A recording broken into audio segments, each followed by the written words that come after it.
반갑습니다.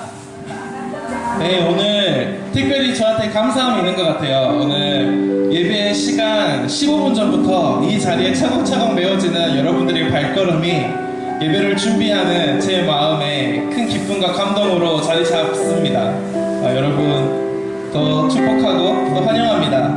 오늘 더 그 예배 자리를 미리 사모하는 마음으로 이 자리에 오는 발걸음이 더 풍성해지기를 사모하는데 여러분도 같이 사모하시죠?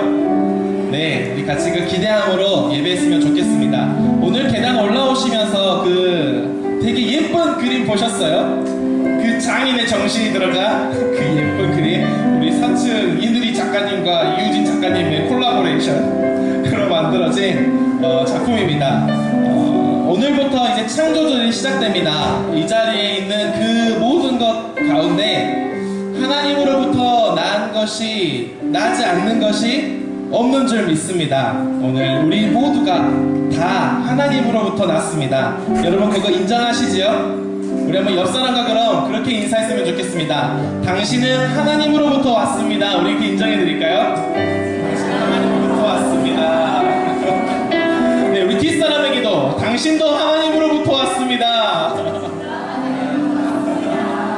네, 우리 모두가 다 하나님으로부터 왔으니 우리를 지으신 하나님을 향하여 함께 예배하면 좋겠습니다. 우리 함께 찬양하겠습니다.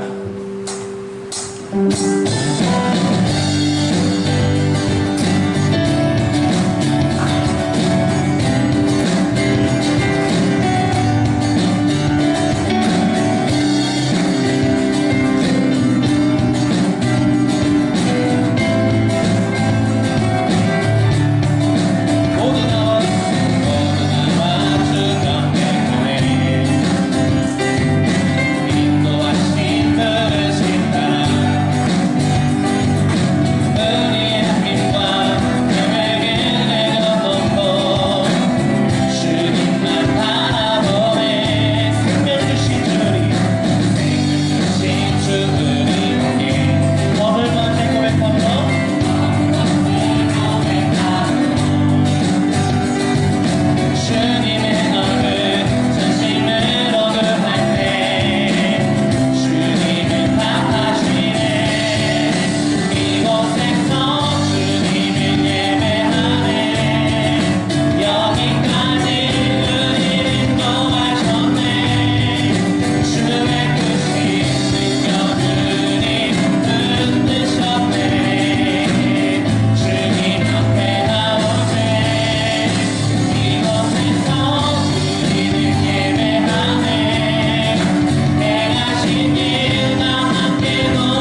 주님께 감사함으로 가득한 예배의 일상 되기를 소원합니다.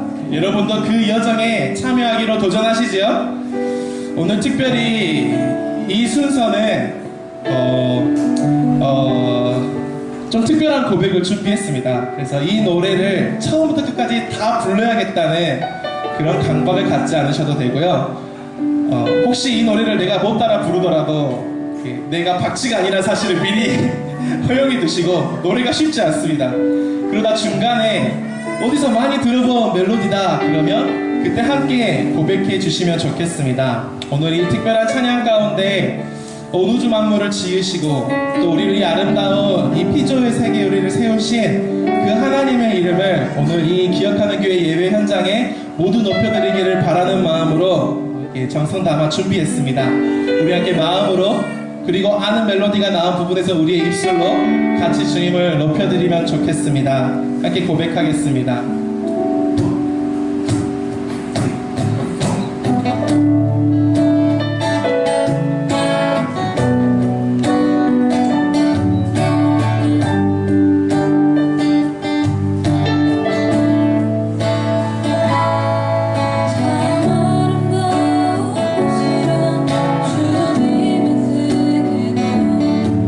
정말로 내가 나가고 규칙할 수 있는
살아가면서 우리는 하찮은 존재로 지음받은 것이 아니라 가장 아름답고 찬란한 빛으로 지음받았다라는 것을 오늘 스스로 고백하고 인정하며 주님 앞에 나아갔으면 좋겠습니다. 우리 함께 계속해서 주님을 고백하고 또 우리를 새롭게 하신 주님을 노래하겠습니다.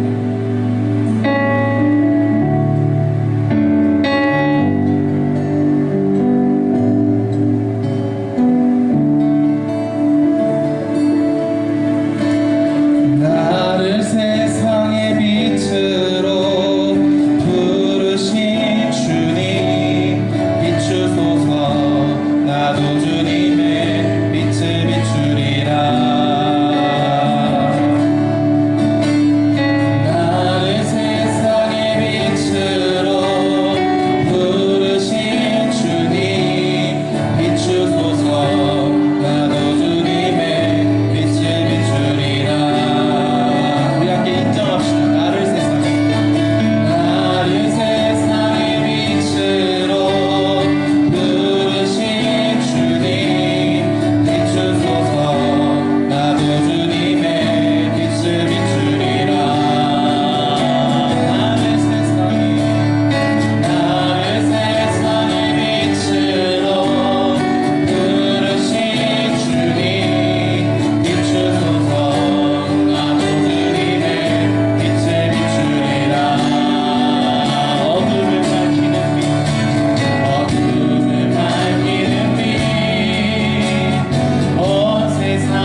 빛을 비추리라.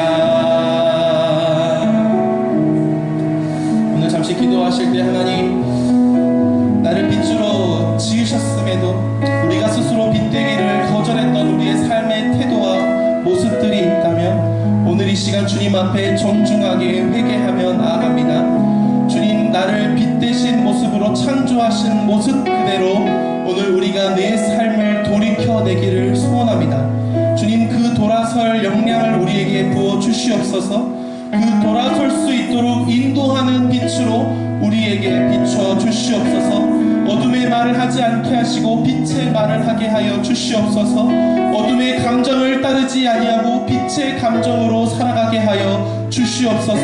어둠의 발걸음으로 살아가지 아니하고 빛의 발걸음으로 걸어가게 하여 주시옵소서.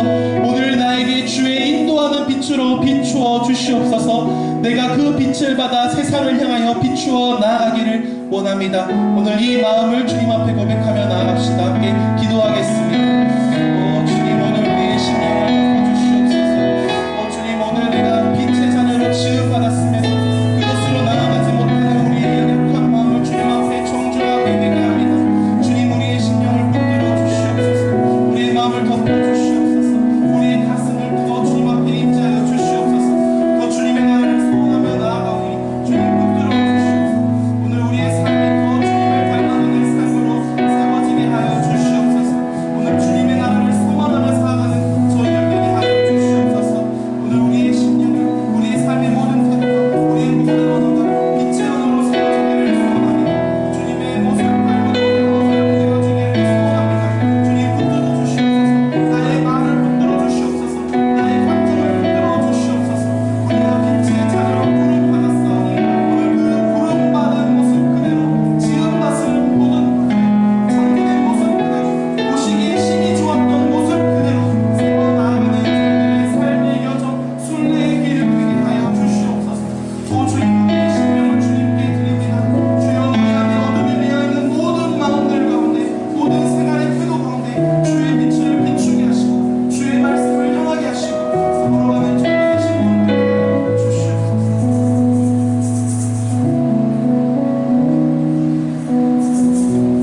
하나님의 창조의 손길이 머물기 전의 세상처럼 오늘 우리의 삶이 혼돈하고 공허합니다.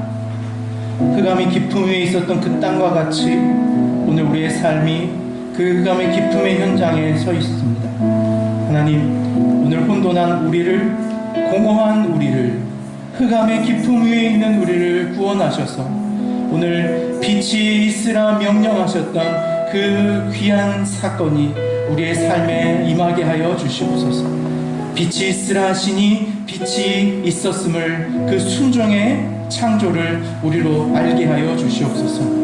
오늘 머리 숙여 하나님을 예배하는 모든 이들의 삶에 빛이 있게 하여 주시옵소서. 빛이 있으라 말씀하여 주시옵소서. 빛이라 명령하여 주시옵소서. 그 존재의 새로움으로 역동하는 우리가 되기를 간절히 기대하오니 주 성령께서 이 시간 우리 가운데 역사하시고 운행하여 주시옵소서. 그러므로 혼돈이 살아가게 하시고 공허가 떠나가게 하여 주시옵시고 흑암이 깊음 가운데서 빛으로 나아오게 하여 주시옵소서. 오늘 우리를 이와 같이 하실 하나님을 소망하며 기대합니다. 우리 그 마음과 소망과 기대를 담아 창조주일 첫 번째 주일 공동 기도문으로 함께 기도하겠습니다. 무로부터 세상을 창조하신 하나님, 우리의 영혼을 하나로 모아 예배드립니다. 하나님 홀로 영광 받으소서. 하나님은 태초에 세상을 창조하셨고 지금도 그 창조를 고유한 영역으로 이어가십니다. 그리고 마지막 때 놀라운 일로 완성하실 것입니다. 하나님의 창조는 우리가 아직 모르는 저 우주 끝과 지금 여기에 작은 세계까지, 그리고 지난날 사라진 것들과 아직은 아니지만 앞으로 올 것들까지, 생명 있는 것과 없는 것까지 이 세상의 모든 만물에 담겨져 있습니다. 하나님이 창조하신 사실을 담아 저의 삶이 온전하여지기를 이 시기에 더욱 소망합니다. 하나님의 창조의 뜻이 제 삶에 이루어지게 하옵소서. 저희의 언어가 가지고 있는 기적을 누리게 하시고 언어의 하나님을 알아 우리의 언어가 변하여 삶의 변화로 나아감을 경험하게 하옵소서. 말로 무너져버린 생각과 정신 그리고 관계와 인생을 다시 세우시고 앞선 말의 오해로 이해와 설득을 주장하는 불신을 넘어 따름과 순종으로 복음을 누리게 하옵소서. 예수님의 이름으로 기도드립니다. 아멘. 창조절 첫 번째 주일, 오늘 우리에게 주신 하나님 말씀은 창세기 1장 1절에서 5절의 말씀입니다.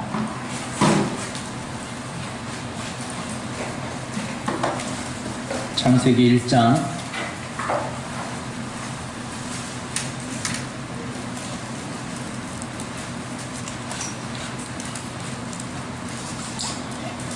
창세기는 구약 성경의 모든 책 가운데 가장 앞에 있는 첫 페이지에 있는 책입니다. 1장 1절에서 5절까지에 있는 하나님의 말씀을 함께 읽겠습니다. 태초에 하나님이 천지를 창조하시니라. 땅이 혼돈하고 공허하며 흑암이 깊음 위에 있고 하나님의 영은 수면 위에 운행하시니라. 하나님이 이르시되 빛이 있으라 하시니 빛이 있었고 빛이 하나님이 보시기에 좋았더라. 하나님이 빛과 어둠을 나누사 하나님이 빛을 낮이라 부르시고 어둠을 밤이라 부르시니라. 저녁이 되고 아침이 되니 이는 첫째 날이니라. 아멘. 성경에 이 태초의 이야기를 다시 꺼내고 있는 복음서의 말씀이 있습니다. 우리 요한복음 1장 1절에서 3절까지의 말씀.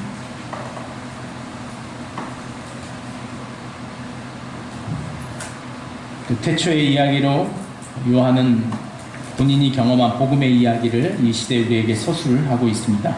그 요한이 고백하는 복음의 첫 단락을 우리가 함께 읽기 원합니다. 요한복음 1장 1절에서 3절까지의 말씀입니다.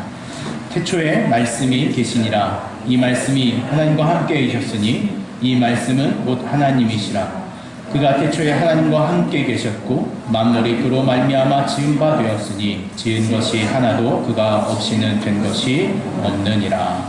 아멘. 하나님의 말씀입니다.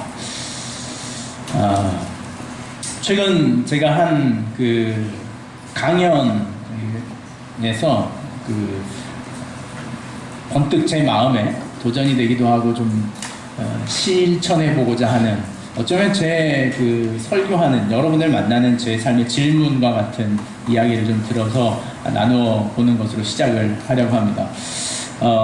몸, 그 영, 혼, 육, 뭐 이렇게 인간을 3분, 3가지로 나누는 기본적인 그 이해가 있습니다. 그것이 합당한 것은 아니지만 대부분 뭐 철학적이든지 아니면 어디서든지 그 영혼, 육이라고 하는 관계로 나눕니다. 그것을 깨우는 동력이 있답니다. 몸을 깨우는 힘, 정신을 깨우는 힘, 그리고 영혼을 깨우는 힘. 그 3가지 동원, 그것을 깨어나게 하는 힘이 있다라는 거예요. 굉장히 솔깃하지 않습니까? 어떻게 하면 깨어날까? 그리고 제가 바라는 마음이거든요. 그 3가지를 깨우는 것이 매일의 작업입니다. 몸을 깨워야 되는 작업, 또 정신을 깨워야 하는 작업, 영혼을 깨워야 하는 작업이 이 설교라는 생각을 제가 해봤어요. 몸을 깨우기 위해서 필요한 게 있답니다. 그것은 그 몸을 움직이는 운동이 몸을 깨우는 가장 큰 동력이랍니다. 그래서 오늘 저는 설교를 이렇게 좀 시작해 보려고 합니다. 여러분들 몸을 깨우는 일을 같이 한번 했으면 좋겠어요. 기지개를 한번 이렇게 여러분의 신체가 가장 높이 하늘에 닿을 수 있을 만큼 손을 이렇게, 이것도 잘 안 해요 사실. 거기도 보니까 화면에도 이렇게 안 하는 사람도 제법 있더라고요. 몸을 가장 아래로 이제 바닥에 닿게끔 하는. 그래서 몸을 좀 좌우로 이렇게 비틀어서 잠든 육체를 깨워야 우리가 다음에 일들이 분명히 시작될 것 같더라고요. 자기 몸도 이렇게 토닥토닥 한번 해보십시오. 어디 자고 있는, 잠든 데는 없는지. 특별히 이렇게 얼굴을 좀 이렇게, 자지 말아라, 이렇게 뒤통수도 좀 툭툭툭. 몸을 깨우는 데는 이렇게 운동이 필요하답니다. 정신을 깨우는 데는 뭐가 필요할까 봤더니, 정신을 깨우는 데는 그 미소가 아주 약발이 잘 먹힌다 그래야 되나요? 가장 좋은 방법이랍니다. 타인의 정신을 깨우는데, 자신의 정신을 깨우는데도 이 미소가 그 효과가 있다네요. 여러분 한번 스스로 한번 혼자 미소를 한번 지어보시겠어요? 그냥. 네. 미소를. 이게 잘 안 돼. 주연이는 안 하겠다는 의지를 가진 거지, 지금. 너 웃겨봐라 이거야, 지금 내가? 넌 아닌 거지? 네. 미소. 옆에 있는 사람의 정신을 깨운다는 차원에서 옆에 있는 분에게 여러분의 미소를 이렇게, 환한 미소를. 해보세요. 소리야. 소라 옆에 있는 사람한테. 홍서가 옆에 있는 사람한테 미소를 한번, 타인의 정신을 좀 깨운다는. 그래서 혹시 옆에 정신 나간 사람이 있으면 이렇게 싹 웃어주면 그 사람 정신이 돌아올 수 있다라고 강연에서 말하던데 같이 나갈 수도 있겠다는 생각도 들어요. 정신을 깨운 데는 미소가 이렇게 필요하답니다. 영혼을 깨운 데는 뭐가 필요할까? 이런 말을 하더라고요. 궁금했습니다. 영혼을 깨우는 데는 무슨 힘이 필요할까? 그 강연에서는 그렇게 말하더라고요. 영혼을 깨우는 데는 사랑이 필요하다고요. 사랑. 사랑하는 마음, 또 사랑할 때 그 안에는 영혼이 깨어난다라는 말을 하더라고요. 몸을 깨우는 데 운동이 필요하고, 정신을 깨우는 데 미소가 필요하고, 영혼을 깨우는 데는 사랑이 필요하다. 내 안에 이렇게 자기를 깨우는, 자기 영혼을 깨우는 표현이 어쩌면 오늘 우리 신앙의 고백인 거, 하나님 우리에게 사랑한다 이렇게 말씀해 주시는. 그래서 우리의 삶을 깨워주시는 하나님의 말씀이 아닐까라는 생각을 해요. 그 서울여자대학교 그 교수님이시면서 목회자이신 분의 강의인데, 그분이 이런 이야기를 해요. 여러분 스스로 이렇게 사랑한다라고 좀 여러분 자신을 좀 이렇게 토닥토닥 해주시고, 그리고 그 다음에 뭘 해야 될지 여러분 이제 이해가 되시죠? 옆에 있는 분들에게 정신과 영혼을 함께 깨울 수 있는 마음으로, 이렇게 정신을 잠재우고 영혼만 깨우겠다고 하지 마시고 정신과 영혼을 함께 깨우겠다는 마음으로 약간의 미소와 함께, 사랑 고백을 하라는 건 아닙니다. 오해하시면 안 돼요. 당신의 삶을 그 존경하는 마음에, 존중하는 마음에 있어서 사랑합니다. 이렇게 한번 옆에 계신 분들에게 고백을 해보실까요? 네, 급히 사랑합니다. 있어 사랑합니다. 한번 해보세요. 할 때까지 저도 가만히 딱 옆에 계신 한 사람씩 짝을 정해가지고 일단은 책임감, 저기 여기 첫 번째 라인은 저기 하고, 이렇게 희순 나랑 하고, 자 다시 한번 짝을 정해가지고 정확하게 짝과 눈을 한번 마주 마주치시고, 미소로 정신을 살짝 깨운 다음에 해주세요 저한테. 베라는 저기 땅 보고 있기로 작정을 한 거지. 전혀 정신을 깨우지 않겠다는. 그 자신의 삶의 이 세 가지의 자신을 깨우는 노력, 그것을 깨워가는 힘과 동력이 우리에게 없다면 무엇도 사실은 더 나아간 삶으로 자신의 삶을 바꿔갈 수 없다라는 도전이었어요. 실질적인 도전이었기에 참 저에게 고마운 마음이었습니다.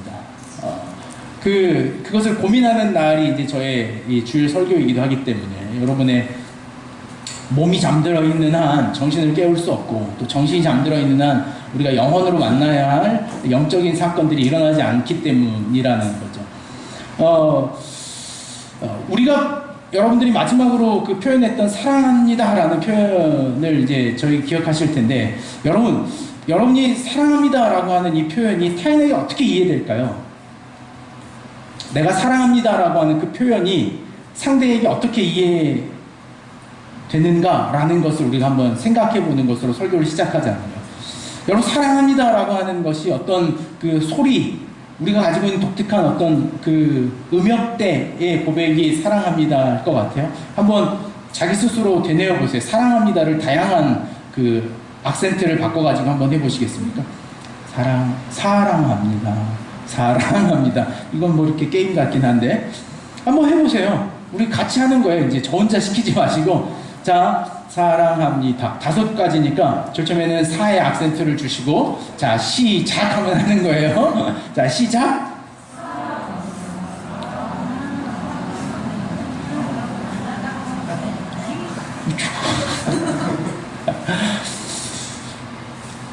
가슴이 좀 이제 울컥해지려고. 우리가 사용하는 그 언어, 어쩌면 이제 저희 공동체가 가지고 있는 또 특징인 것도 같아요. 워낙 그 젊다는 장점도 있지만 또 장점과 반한 단점도 분명히 있는 것 같아요. 사랑합니다라고 하는 언어적인 표현을 우리가 어떻게 이해하고 공감하고 서로가 표현하고 전달할까? 내가 사랑한다고 말했을 때 타인이 그것을 왜 사랑이라고 하는 감정으로 느낄까? 라고 하는 것에 대한 여러분 실질적인 질문이 없다면 사실 이제 이 다음에 전개는 계속 끌려가는 일이 될 거예요. 한번 여러분 고민해 보십시오, 스스로. 사랑합니다라고 하는 의미 표현뿐만 아니라 다른 언어적 표현도 마찬가지인 거죠. 내가 사용하고 있는 언어, 내가 여러분이 지금 듣고 있는 그 언어가 대체 무엇이길래 그것을 통하여 의미와 가치가 우리에게 전달되는 것일까? 라고 하는 질문이에요. 우리는 우리의 생각과 의미와 가치 체계를 전달하기 위해서 사용하는 도구가 있습니다. 그게 뭐냐면 이 언어라고 하는 개념이에요. 최근에 저의 그 집중적인 고민과 연구 대상은 이 언어 자체입니다. 언어. 그래서 제가 근래에 언어학이라고 하는 영역에 있어서 그 관심을 좀 두고 있어요. 언어학. 이게 하다 보니 굉장히 어렵더라고요. 언어학에 보니까 의문론, 형태론, 통사론이라고 하는 게 있어요. 이제 뭐 그 교육학 공부하시는 분들은 좀 들어봤을 것 같아요. 의문론은 소리의 영역입니다. 형태론은 그 우리가 잘 알고 있는 형식의 문제예요. 그 통사론이라고 하는 것은요, 단어와 단어가 연결되어 어떤 개념을 갖느냐라고 하는 게 이 통사론이. 이 다음에 최근에 언어학은 더 다양한 분류로 나눠지는데 일단 언어적 개념은 그렇더라는 거예요. 언어라고 하는 것에 대한 그 사전적 의미를 보니까, 언어학적인 의미를 보니까 언어라는 건 이래요. 생각을 소통하고 개념을 이해하는 도구, 그게 언어라는 거예요. 생각을 소통하고 개념을 이해하는 도구. 그러니까 그것은 누군가가 전달하려고 하는 사람이 있고 그것을 듣는 사람의 이해, 소통하려고 하는 생각이 타인에게 그대로 전달되는가라는 거예요. 그 참 신기한 그 인간만 할 수 있는 특징 아니겠어요? 인간은 언어를 통해서 보이지 않는 것을 전달할 수 있는 힘을 갖는 거예요. 그 언어학을 공부하다 보니까 이게 굉장히 신비스러운 작업이더라는 거예요. 다른 것들은 눈에 보이는 것들의 전달이거든요. 눈에 보이는 것만 전달된다고 생각하는 우리의 인지적 사고가 있는데, 언어라고 하는 기능, 도구는 보이지 않는 것을 타인에게 전달할 수 있는 힘을 갖고 있더라는 거예요. 예를 들어서 언어라고 하는 다양한 개념을 우리는 수없이 사용합니다. 그 중에 하나가 이 화장실 앞에 있는 여성과 남성을 그림으로 그려놓은 언어예요. 그것은 기호 언어라고 합니다. 그것은 그 공간을 어떤 성적인 특징을 가지고 있는 성별만 사용할 수 있다라고 하는 사회적 언어가 되어 있는 거죠. 그래서 우리는 그 그림을 보고 그게 어떤 메시지다라고 하는 의미를 읽어내는 거죠. 붙인 사람은 그 개념을 설명하기 위해 붙이고, 그것을 읽어낸 사람은 그 개념을 읽어내는 것. 그것이 모든 언어적 개념이더라는 거예요. 오늘 여러분들에게 먼저 하려고 하는 것은 바로 이런 작업이에요. 우리가 생각하는, 저희가 이제 앞으로 다루려고 하는 언어라고 하는 것이 단순하게 우리의 입에서 나오는 말뿐만 아니라, 오늘 우리가 나의 생각을 타인에게 전달하고 그것을 개념으로 이해하는 모든 도구, 모든 장치를 언어라고 본다는 거예요. 그것이 언어학에서 말하는 언어적 개념이더라는 거예요. 그래서 여러분이 저에게 이 설교하면서 하는 저의 언어의 소통은 뭐냐면, 저는 여러분들에게 이 음성의 언어로 소리, 그리고 어떤 행동이나 다양한 몸짓으로 여러분들에게 언어적 행위를 하고 있다면, 여러분도 저에게 언어적 행위를 하고 있어요. 어떻게 하는 거예요? 네? 지금 이렇게 여러분들이 앉아있는 표정, 어떤 자세나, 때로는 이렇게 고개를 끄덕끄덕 하는, 오래된 교회, 이렇게 어른들이 많은 교회에 가면 그 말의 깊이와 그 말의 정당성에 순응하여 고개를 끄덕끄덕 하지 않고도 할 수 있는 은사를 개발된 분들이 많거든요. 근데 저희는 굉장히 시니컬한 공동체예요. 그래서 절대 결단코 그렇지 않는 한 여러분들의 이성과 정신이 저를 쉽게 수용해주지 않는 공동체라는 것을 제가 잘 알아요. 그래서 웬만큼 해가지고는 미소를 띠거나 또 크게 웃는 것도 굉장히 여러분의 그 마음에 있다는 걸 알아요. 저 인간이 교만할 수 있으니까 내가 너무 크게 웃지 말자, 이런 것이 있는 것 그 깊은 저를 향한 언어가 있다는 것을 알고 있음에도 불구하고 여러분들이 주는 언어는 항상 그래요. 이 설교를 고민할 때 오랜 설교의 그 예화가 하나 있습니다. 설교자들에 대한 그 설교를 논할 때 사용하는 예화예요. 이렇게 시작을 합니다.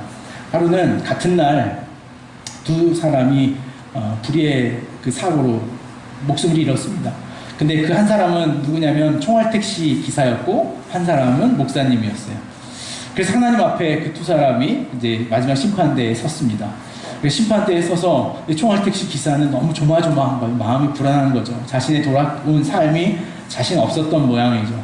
그걸 반면 목사는 다리 꼬고 딱 앉아 있었습니다. 하나님 앞에 뭐 나는 목사로 살아갔으니까 라는 거예요. 근데 최종 판결은 그 목회자가 생각하고 총알 택시 기사가 생각했던 것과 전혀 반대의 결과가 주어졌습니다. 총알 택시 기사에게 넌 천국, 목사에게 넌 지옥. 총알 택시 기사 놀랬지만 더 놀란 건 누구겠어요? 목사가 더 놀랐습니다. 하나님, 아니 무슨 말씀을 그렇게 험한 말씀을 하십니까? 하나님의 판결의 주문이 그렇습니다. 주문. 총알 택시 기사는 난폭한 운전으로 매번 그 택시에 탄 모든 지체들을 간절하게 하나님 앞에 기도하게 한 것에 반하여 너는 매 주일 나의 하늘과 같은 백성들을 모두 졸게 하였으니 그 죄가 마땅히 지옥에 가야 한다. 그러니 지옥에 가시겠습니까? 라고 하는 것으로 이 설교자들에 대한 어떤 훈계가 있는 자리. 이게 종종 있는, 좀 목회자들만 듣는 예화예요. 여러분 들어보셨습니까, 혹시? 한 번쯤 들어봤을 수도 있고 그렇지 않는데. 설교라고 하는 작업이 어렵습니다. 근데, 마틴 로이드 존스의 설교라고 하는 책에 보면 그는 이렇게 말합니다. 설교라고 하는 것은 정확히 회중과 목회자가 함께하는 공동의 언어다. 이렇게 말해요. 설교자가 전하려고 하는 것과 회중이 그것을 언어적으로 받아들이는 것이 함께 이루어지지 않는다면 그것은 온전한 설교가 될 수 없다라고 하는 거예요. 우리는 언어로 소통합니다. 아니, 우리가 사용하고 있는 이 소리의 언어, 음성 언어 말고 기호, 어떤 수학, 논리, 그리고 개념, 때로는 음성 언어가 아닌 다른 몸집의 언어, 수화와 같은 것으로 우리는 그 언어를 서로 소통하고 나누더라는 거예요. 대표적인 것이 우리가 그 발달된 후두가 있어서 쓸 수 있는 이 음성 언어라고 하는 개념이죠.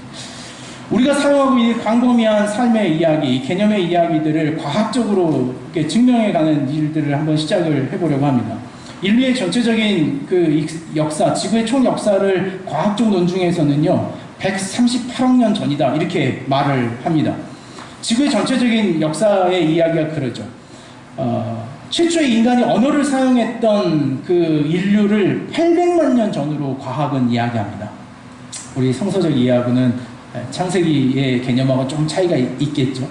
800만 년 전에 호미닌이라고 하는 그 인간의 원형이었던 그 두개골에서부터 후두의 위치가 다소 아래로 내려가는 것을 과학적으로 증명해내는 것으로 인간이 언어를 사용한 것이 과거 한 800만 년 전이다 이렇게 말을 합니다.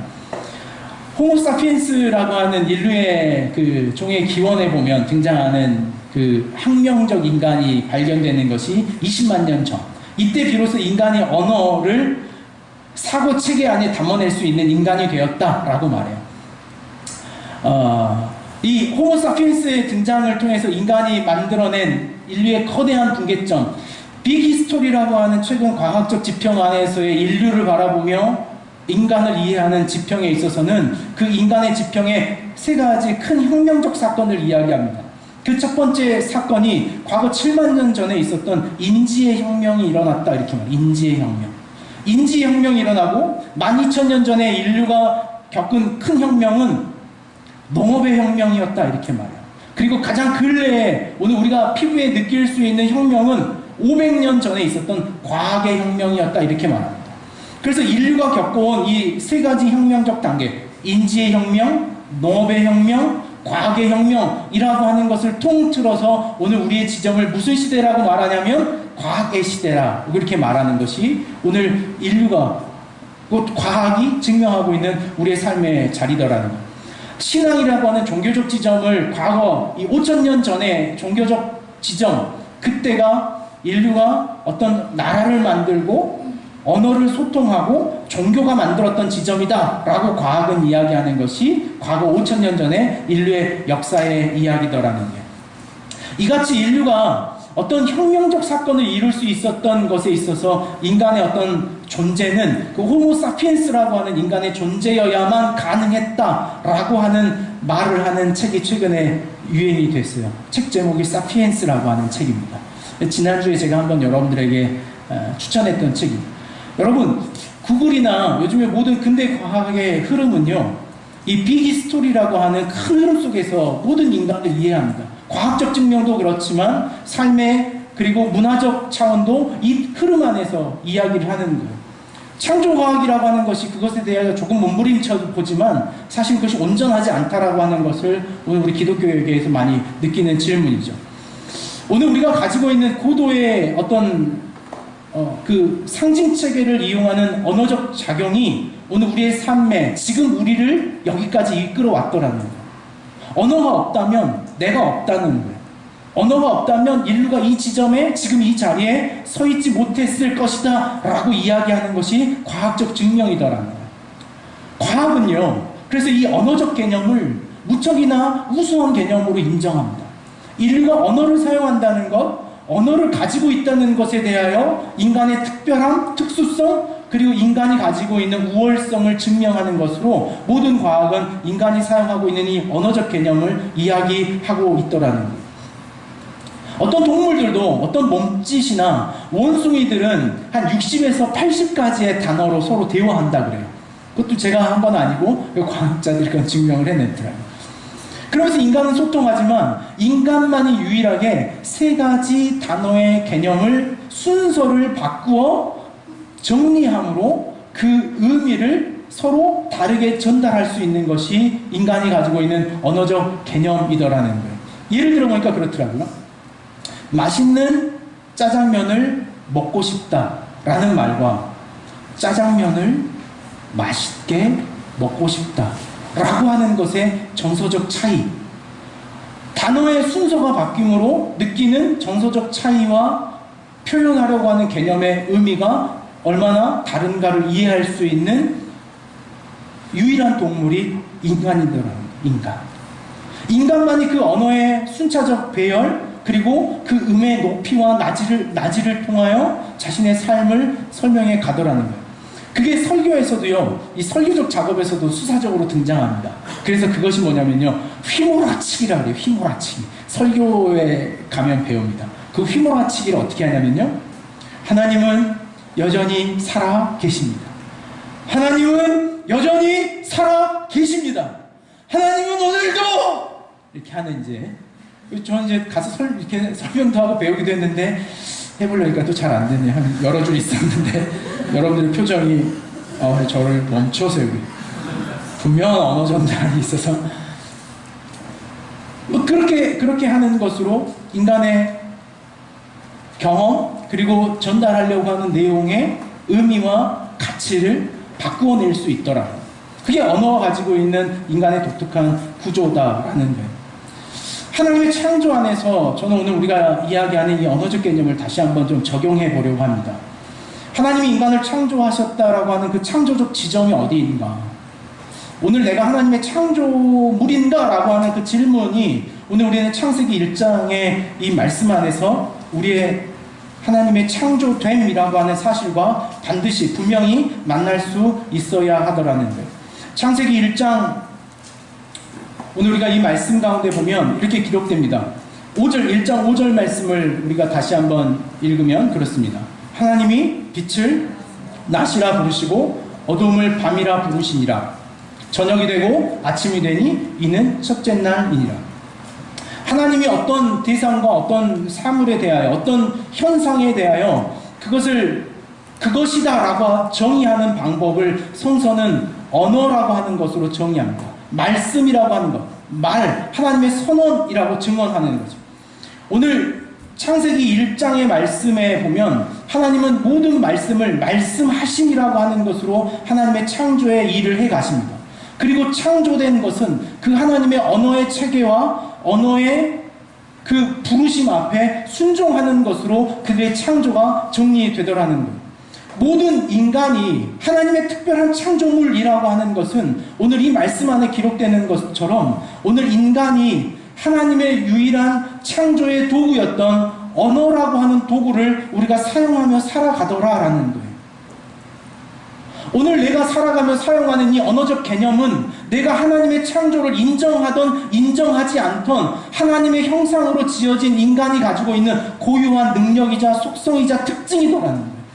오늘 우리가 언어를 사용하는 한 적어도 창세기 1장의 말씀을 적용하자면 그 언어를 사용한다는 사실만으로라도 오늘 우리가 하나님의 창조물, 피조물이라고 하는 것을 인정하고 받아들여기 마땅하고 충분하더라라는 것이 과학적 논증과 이 창세기의 말씀 가운데 등장하더라는 거예요. 창세기 8장 15절 말씀에 보면 하나님께서 인간에게 말씀하셨다라고 하는 첫 번째 그 1대1의 관계 안에서의 대화가 등장합니다. 창세기 8장 15절에 있는 말씀입니다.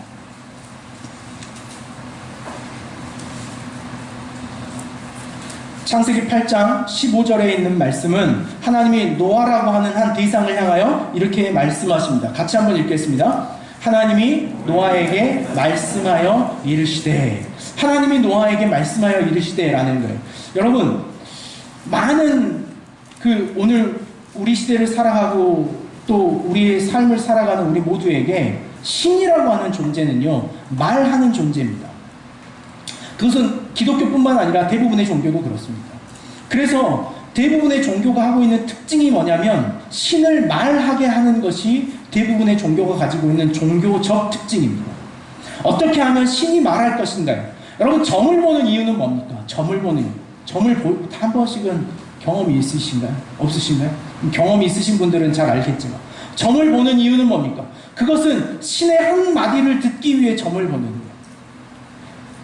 신탁이라고도 말하고 그건 오라클이라고도 말합니다. 신이 나에게 무엇라고 말하는가를 듣기 위해서 목매어 종교하는 것.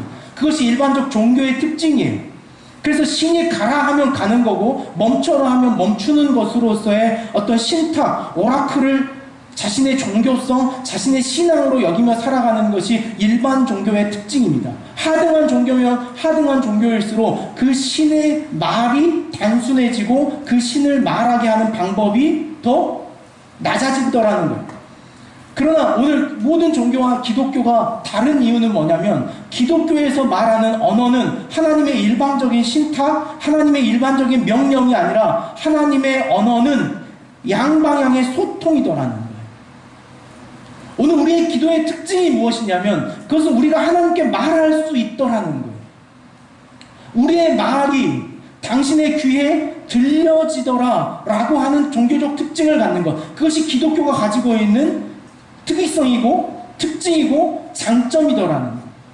하나님의 신탁, 하나님이 나에게 뭐라고 말씀하시는가를 듣는 것을 전적으로 절대적인 것으로 인정하지 않고 그것과 더불어 나와 소통하고 대화하시는 존재로서 하나님은 우리를 대화의 대상, 상대자로 여겨주시더라는 것. 그것이 하나님이 노아와 했던 창세기 8장 15절에 있는 능력이더라는 것. 하나님의 실존의 이야기를 요한복음 1장에서는 이렇게 이야기합니다. 우리 요한복음 1장으로 넘어가 보실까요? 요한복음 1장 1절에 있는 말씀을 저희가 한번 다시 읽겠습니다.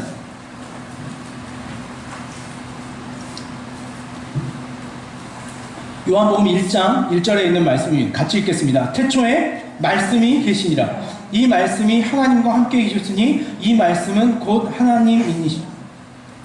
말씀이라고 하는 어떤 신적 권위가 요한은 예수 그리스도라고 하는 어떤 대상으로 이야기되어 있는데 질문해 볼 필요가 있는 거예요. 요한은 왜 예수 그리스도를 말씀이라고 이야기했을까요?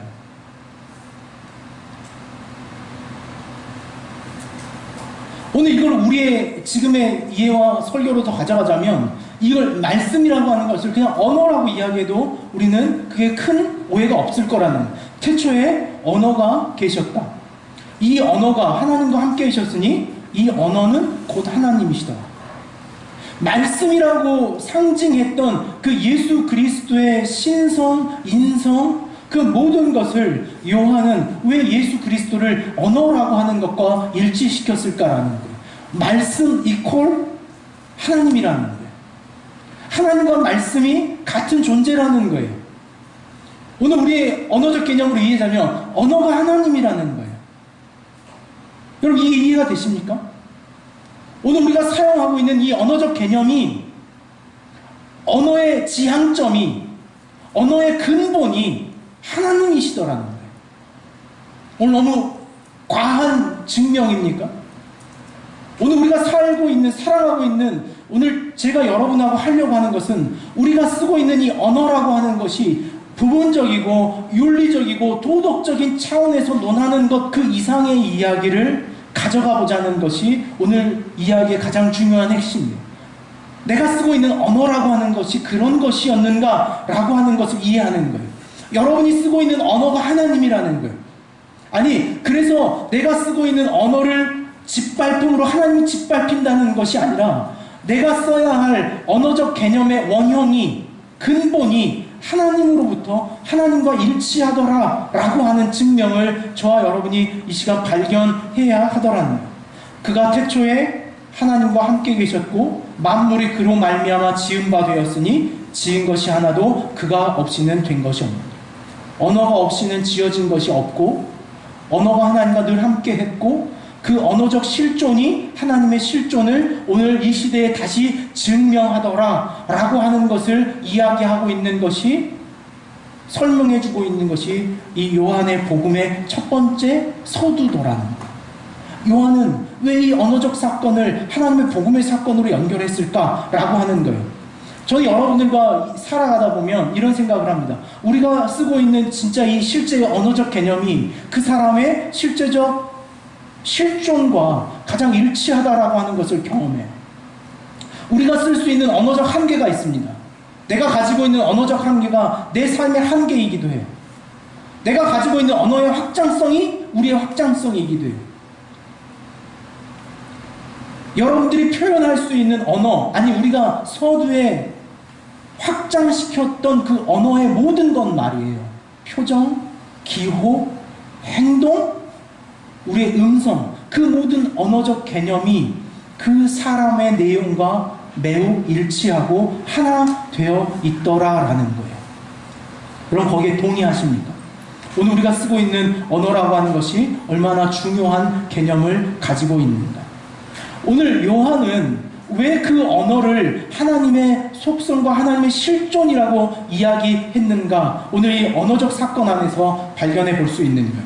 여러분 언어라고 하는 것에 우리가 사전의 정의처럼 언어는 어떤 작업이었습니까? 내가 가지고 있는 생각과 의미를 타인에게 이해시키고 전달시키는 것으로서의 작업이 그 언어적 활동이다 라고 우리는 규정했습니다.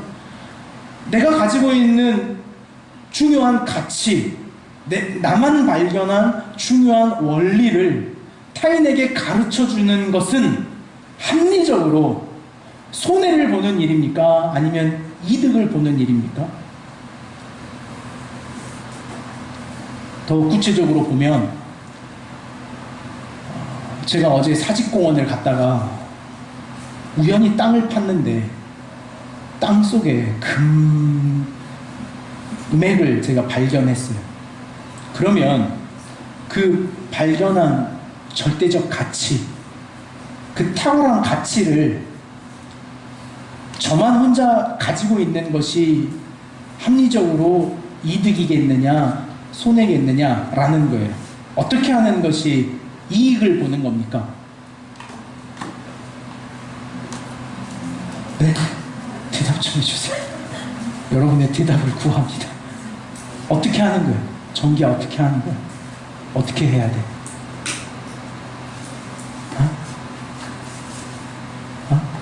그 옆에서 미소를 한번 날려주세요. 정신이 좀 깨어야 일단 영혼도 갈 것 같으니까. 성경아, 이 5개가 보이게 웃어줘.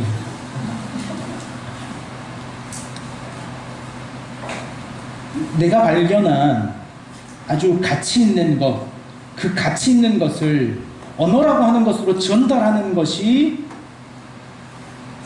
유용한지, 아니면 그것을 전달하지 않고 나 혼자만 가지고 있는 것이 유용한지에 대한 그냥 합리적인 선택을 해보자는 거예요. 무엇이 유용합니까? 나만 가지고 있는 게 유용하죠. 그것을 나만 감추어 있어야 해요.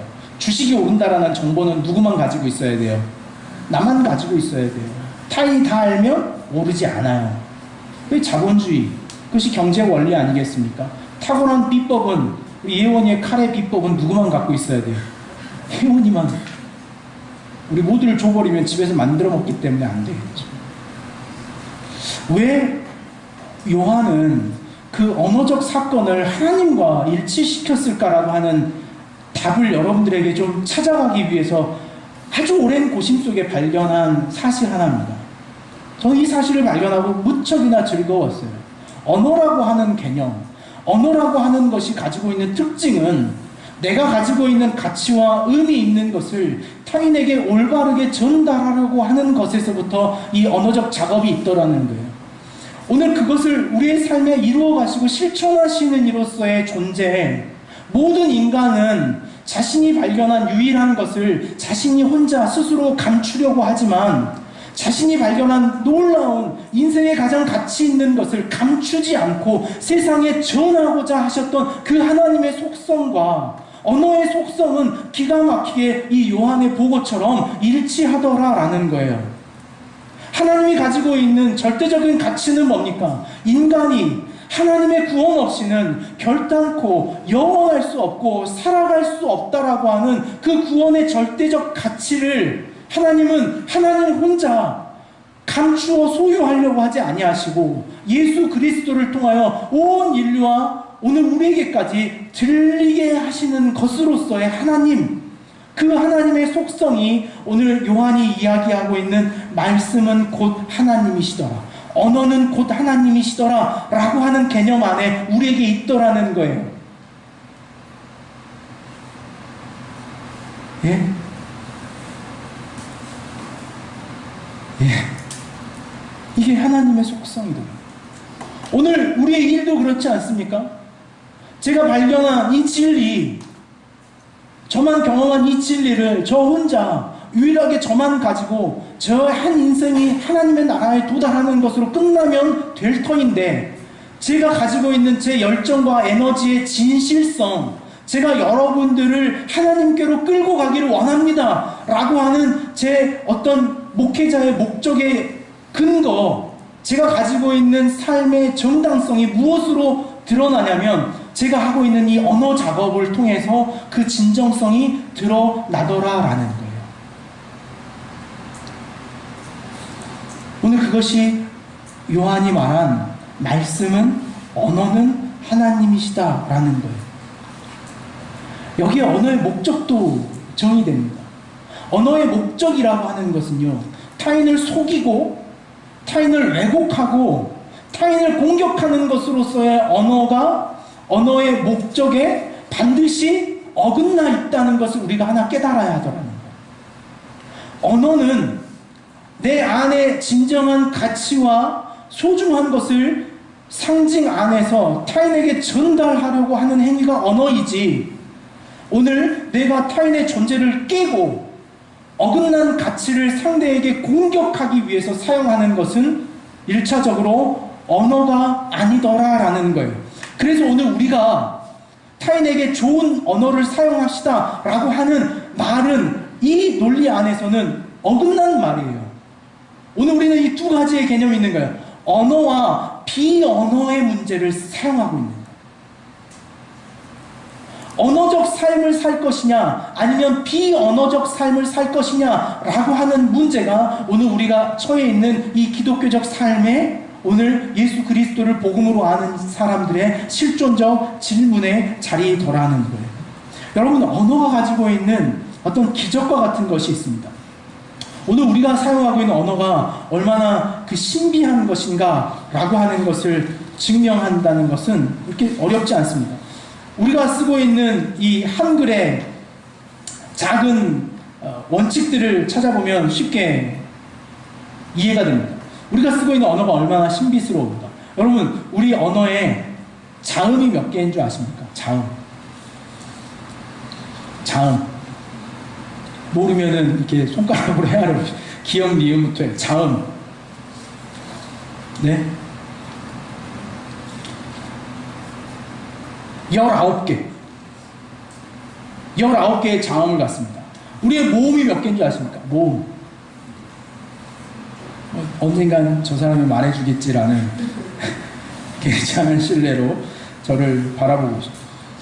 오늘 우리가 사용하고 있는 자음과 모음을 합치면 언어학에 약간의 견해의 차이는 있지만 40개에서 42개의 자음과 모음이라고 하는 것으로 우리의 언어가 있어요. 이게 음성 언어죠. 그리고 때로는 건 문자로도 사용됩니다. 근데 오늘 이 40개밖에 안 되는 오늘 우리가 가지고 있는 이 음의 원리를 가지고 여러분 도서관에 한번 가보십시오.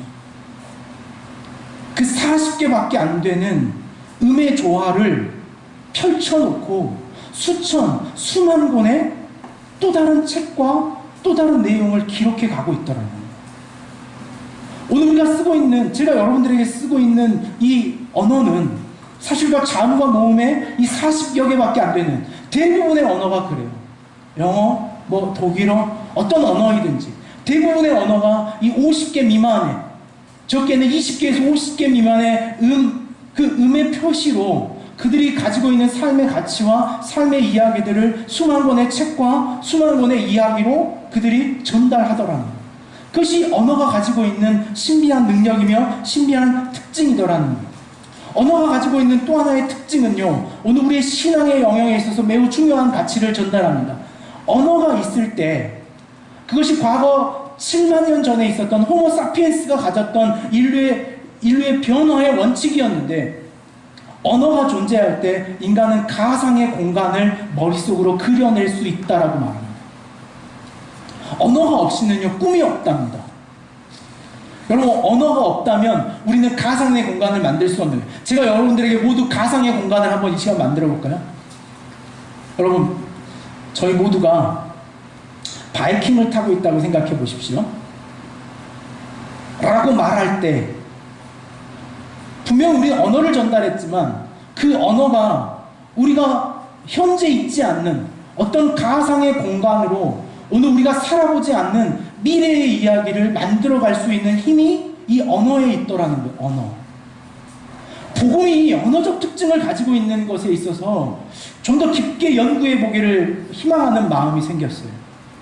오늘 우리가 신앙적으로 소망이라고 하는 것, 희망이라고 하는 것, 예수 그리스도의 십자가가 오늘 우리를 언젠가 그 구원이라고 하는 소망으로 우리의 삶을 이끌어갈 것이다 라고 하는 그 미래적 희망을 가지고 오늘 지금의 삶을 견뎌낼 수 있는 힘, 동력, 그것이 어디에 있냐면 그것이 언어의 사건에 있더라.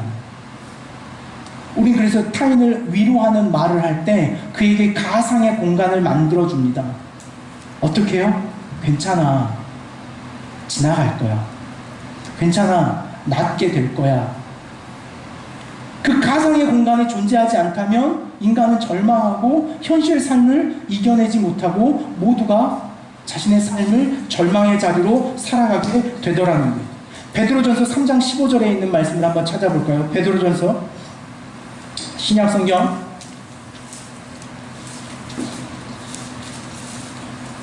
베드로전서 3장 15절입니다. 신약성경 380쪽에 있습니다.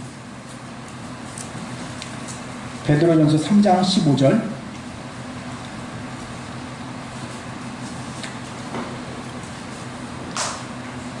같이 한번 읽겠습니다. 3장 15절입니다.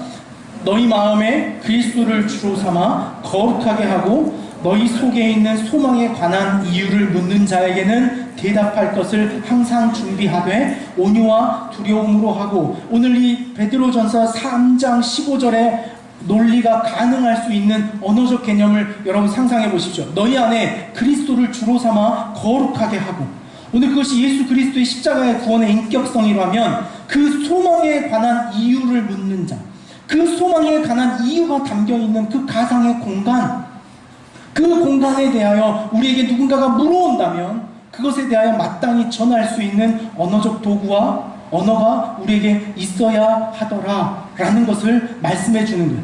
그것이 그리스도인의 언어 삶의 가치이고 사명이더라는 거예요. 오늘 내가 쓰고 있는 언어가 오늘 이 소망, 이 가상의 공간, 희망의 공간, 죽음 너머의 공간을 살아가는 그 희망과 소망 안에 있는 삶인가? 라는 질문을 오늘 우리의 언어적 작업 안에 담아 놓더라는 거예요. 3주 전부터 저희 교회 예배를 이렇게 정리해서 유튜브에 이렇게 올리는 작업을 하고 있습니다. 여러분 유튜브에서 그 링크 별로 안 해놓으셨어요. 그래서 가슴이 아픈데 오늘 꼭 기억하는 교회 찾으셔가지고 링크 하시면 저희 교회 앞전 3편의 설교가 이렇게 링크되어 있습니다. 하려고 하는 이야기는 제가 그 설교를 최근에 다시 듣는 정말 고욕 같은 일을 하고 있어요. 제가 한 설교를 다시 듣는다는 것은 굉장히 저 스스로에게도 여러 차례 그 허벅지를 꼬집지 않고 들을 수 없는 이런 부끄러운 일입니다. 제가 설교를 듣는 중에 아주 큰 깨달음을 하나 발견했습니다.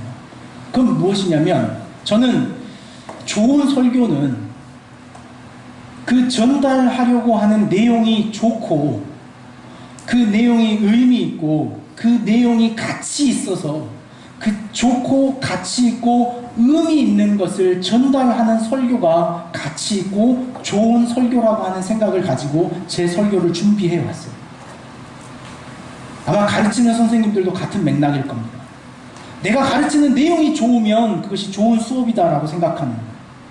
내가 가지고 있는 전달하려고 하는 내용이 가치 있으면 그것은 가치 있는 수업이다라고 생각하는 것이 저의 설교적 의식이었고 생각이었습니다. 근데 제가 여러분들과 설교하며 저를 다시 돌아보며 이런 생각을 했어요. 스스로 판단하기에 참 의미 있는 내용, 오늘도요, 어느 책에서 없는 내용입니다. 어떤 신학자도 사실 이 논리를 저에게 가르쳐준 바가 없이 아마 제가 발견한, 아니 아마도 고민한 새로운 이야기였던 것 같아요. 그러나 그것이 분명히 신앙적이고 신학적이다라는 것에 확신이 있습니다. 그 좋은 내용을 담아내어 내 설교가 좋은 것인가 라고 하는 것은 저에게는 좋은 것이 될 수 있지만 여러분에게는 그닥 좋은 설교가 아니라는 것을 제가 깨달았어요. 그럼 좋은 설교는 뭐냐? 좋은 설교는 내용이 어영부영이고 가치가 좀 떨어지더라도 여러분의 삶에 실질적인 적용이 있는 것이 좋은 설교다라고 하는 사실을 제가 다시 깨우쳤어요. 가르침도 마찬가지인 것 같아요. 좋은 가르침이란 그것이 타인에게 그의 삶에 작은 것 하나라도 적용되고 그의 삶의 실제가 될 때 좋은 가르침이지, 아무리 좋은 내용일지라도 그것이 내 삶에 영향을 미치지 못한다면 그것은 시간의 무게 앞에 결국 사라져버릴 일이더라 라는 것을 깨달았어요. 오늘 우리의 설교가 마지막 가야 될 지점입니다. 그래서 제가 여러분들에게 제안합니다. 여러분도 앉아 계시면서 오늘 예배가 참 좋았다 라고 하는 것은 여러분의 삶에 오늘 이 예배의 경험이, 오늘 우리가 고백했던 그 찬양의 고백과 들었던 내용이 내 삶에 얼마나 만나 있는가, 그것을 만나게 해야겠다라고 하는 반복적인 적용을 찾아가는 일, 그것이 여러분들이 오늘 예배를 드렸다라고 하는, 예배를 잘 드렸다라고 하는 표현에 일치하는 의미더라라는 거예요. 오늘 우리는 언어 세계를 살아갑니다. 언어적 세계다. 언어학자들은 그렇게 말해요. 언어적 세계를 살아간다. 이 언어적 세계를 살아가는 것에 있어서의 인간의 수능, 인간학자들은, 인류학자들은 이 언어의 세계를 살아간다라고 말해요. 그러면서 가장 큰 우려는 무엇이냐면 인류의 언어가 적어도 100년 안에 90% 이상이 사멸될 것이다 라고 하는 것이 인류학자와 언어학자들의 대부분의 견해. 그러면 문제는 뭐냐? 언어만 없어지는 것이 문제가 아니라 언어가 없어진다면 그 언어를 사용하는 삶도 없어지는 것이고 그 언어가 가지고 있었던 문화와 전통도 모두 사라지는 것이다 라고 말해요. 예를 들어서 김치라고 하는 언어가 사라진다고 여러분 상상해 보십시오. 김치. 그건 단순하게 김치라고 하는 언어만 사라지는 것이 아니라 더 이상 우리 시대에 김치를 먹는 사람이 없더라는 거예요. 요즘 종종 보니까 식당에 가면 김치를 주지 않은 식당이 있더라고요. 단무지만 주는 식당.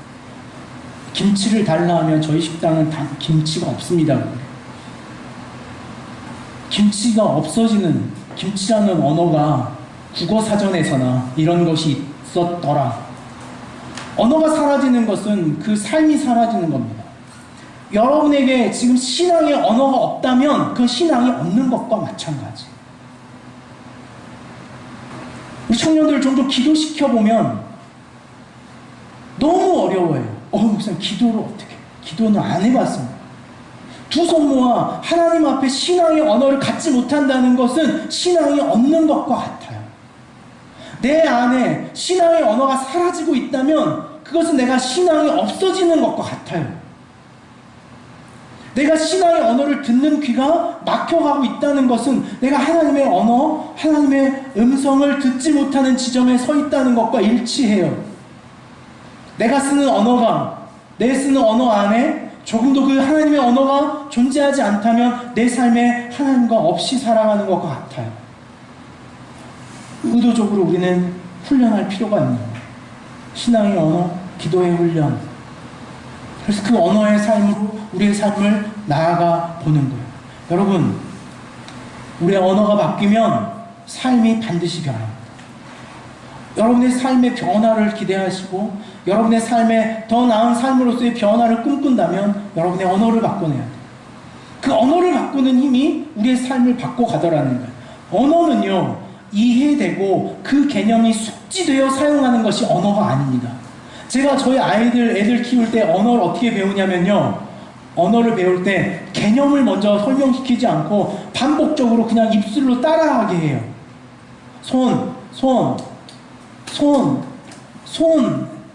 손 어디야? 손. 아니, 여기가 손이야. 손 어디야? 손 어디야? 손.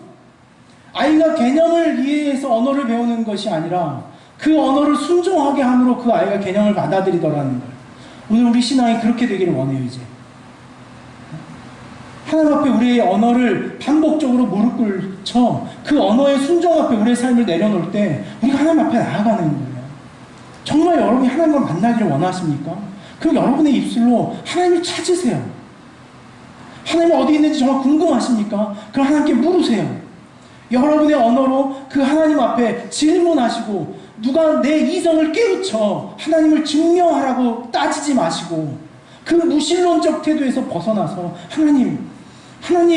하나님이라고 하루 10번만 고백해보세요. 그것이 우리의 언어적 삶, 언어적 신앙을 살아가는 우리의 고백이 되더라는 거예요. 우리가 큐티하려고 하는 노력과 훈련들, 성경을 소리내어 읽는 것들, 그 모든 것들이 이 작업 안에 있는 거예요. 여러분 9월부터 다시 로마서 말씀이 시작됩니다. 그 밴드에 안 들어와 계시는 분들 좀 있어요. 저희 공동체에 보니까 오늘 우리 순장님들 다 확인해가지고 들어와라고 말해주세요. 그러면 어떻게 하면 돼요? 네? 그럼 어떻게 하면 돼요? 왜 들어가야 되는지 설명하세요.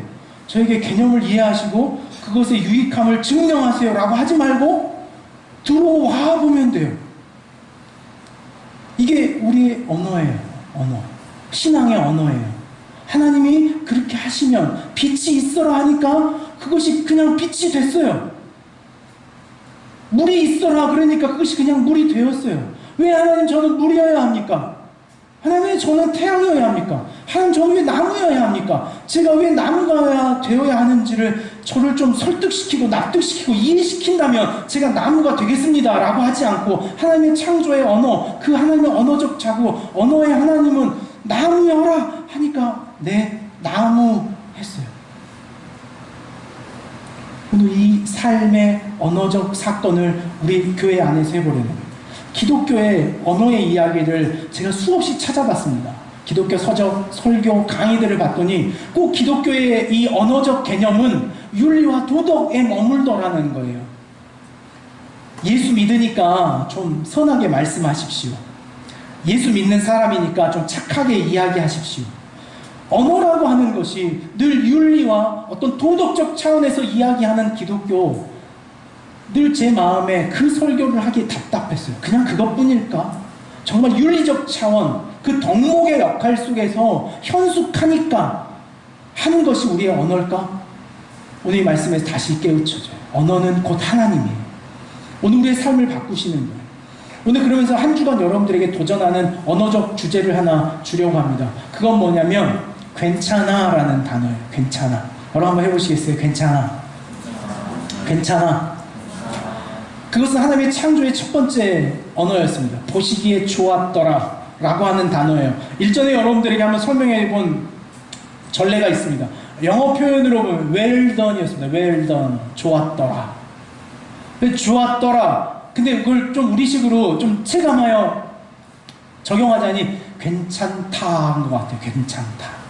그게 우리 삶을 바라보시는 하나님의 언어예요. 여러분, 여기에도 하나님의 언어에 중요한 진리가 있더라는 거예요. 하나님이 우리를 좋게 보시기에 참 좋다라고 하나님이 우리를 선언해 주지 아니하시면 하나님이 가지고 있는 능력과 도구가 사용될까라고 하는 것을 제가 한번 생각해 봤어요. 이걸 이렇게 한번 증명해 보려고 그래요. 여러분, 제 주머니에 10만 원이 있다고 언어의 가상의 공간을 만들어 봅시다. 제 안에 10만 원이 있어요. 제가 전기를 여기 국빈을 만났습니다. 국빈을 만나가지고 제가 국빈을 좋게 봐요. 아, 참 괜찮다. 좋게 여겨. 그럼 제 주머니에 있는 10만 원이 사용되겠습니까? 안 되겠습니까? 될까요? 안 될까요? 되겠죠. 근데 제가 전기를 보면 전기를 딱 봤는데 안 좋다. 안 좋다. 안 괜찮다. 그럼 제 주머니에 있는 10만 원이 써질까요? 안 써질까요?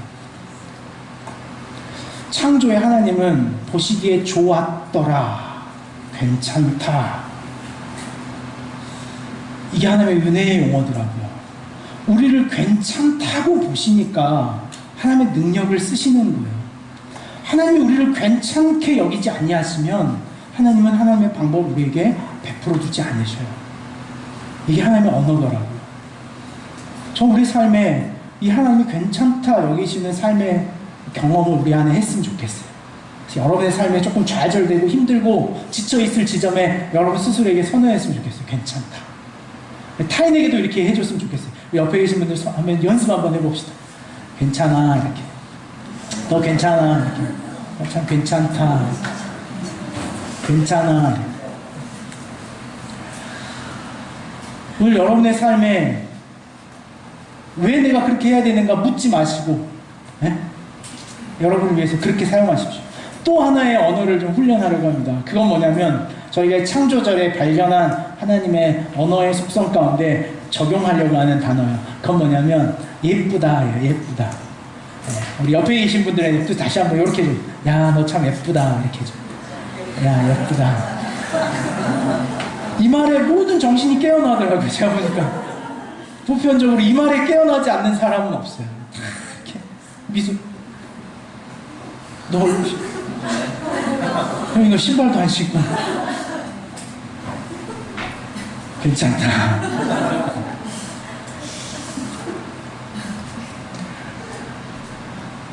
와, 형님 노래 부르게 이제.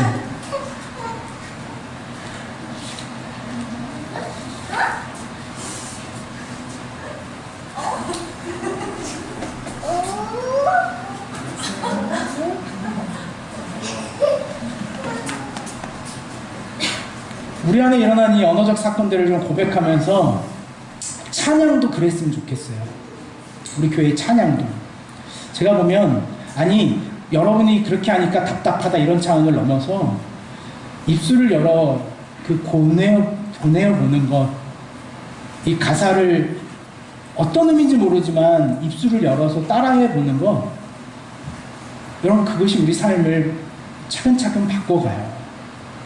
능력이 있습니다. 우리 공동체의 이 창조절 동안의 연습인데 이 연습도 하나 했으면 좋겠어요. 찬양할 때 어떻게 한다? 입을 열어 그 고백을 순종해 본다. 아시겠죠? 우리 그 순종의 마음으로 믿음이 없이는 이런 이 찬양의 고백을 하나님 앞에 같이 들고 나아가 보십시다.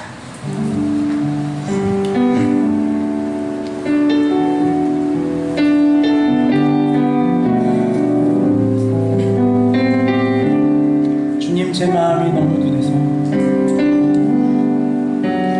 주님, 제 마음이 너무 둔해서 주님을 볼 수 없습니다.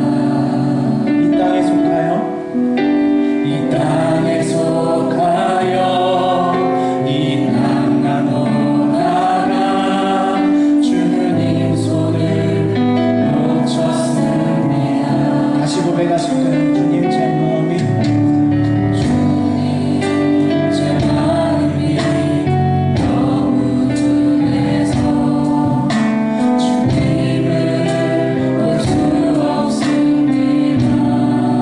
이 땅만 오다가 이 땅에 속하여 이 땅만 오다가 주님 손을 놓쳤습니다.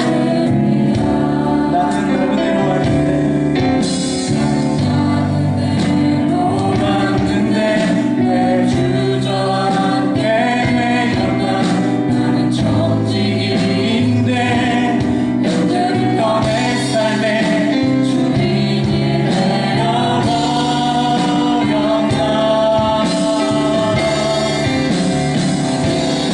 없이는 기쁘시게 못하나니 고된 수고로 이라 믿음이 없어서 무너진 삶의 모든 자리에 다시 주님을 기다립니다. 주님, 제 마음이 제 마음이 너무 둔해서 주님을 볼 수 없습니다. 이 땅에 속하여 이 땅만 오다가 주님 손을 놓쳤습니다. 주님은 나그네입니다. 왔는데 왜 주저앉게 되었나. 나는 천직인데 언제부터 내 삶에 주인이 되어버렸나.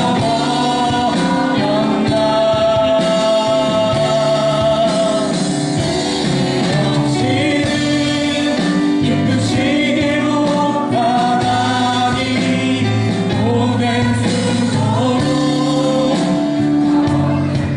이라 믿음이 없어서 무너진 삶의 모든 자리에 다시 주님을 기다리. 믿음이 없이는 기쁘시게 못하나니 주를 찾는 자 바쁘시면 다리. 믿음이 없어서 무너진 삶의 모든 자리에 다시 주님을 기다립니다. 하나님, 오늘 우리의 무너진 삶의 자리에 다시 주님을 소망합니다. 그 창조의 하나님을 다시 기대합니다. 빛이 있으라 명령하셨던 그 흑암과 이 공허함과 그 깊은 가운데 다시 주의 음성 듣기를 소망합니다. 하나님의 음성 듣기를 열망하는 오늘 그 언어적 회복, 오늘 그 삶의 회복이 우리 안에 일어나게 하여 주시옵소서. 하나님을 열망하기에 적어도 우리 입술에 하나님이라고 하는 영어를 갖게 하여 주시옵소서. 오늘 하나님을 소망하기에 적어도 우리 입술에 지워져 버린 하나님이라고 하는 영어를 회복하게 하여 주시옵소서.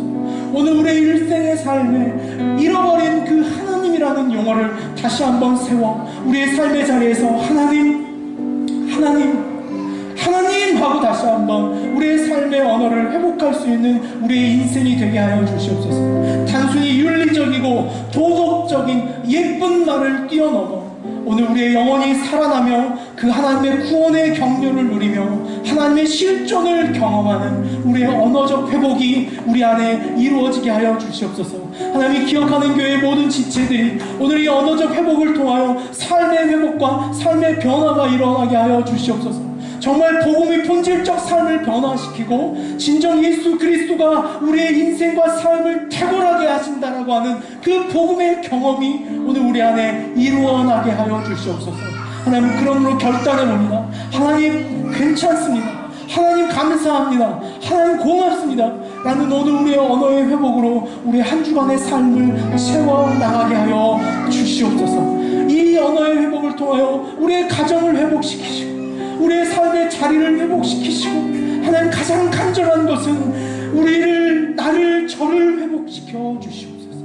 그 회복의 지점에 나아가는 우리 모두가 되게 하여 주시옵소서. 이 창조의 거룩한 절기에 하나님을 회복하게 하여 주시옵소서. 우리 주님 예수님의 이름으로 간절히 기도하옵나이다. 이제는 우리 주 예수 그리스도의 구원의 은혜와 하나님의 크신 사랑과 성령의 위로 교통하신 역사가 그 언어의 하나님, 우리 하나님의 언어를 회복하기를 결단하는 주의 거룩한 자녀들 위해 이제로부터 영원토록 함께 하시기를 간절히 축원하옵나이다. 아멘.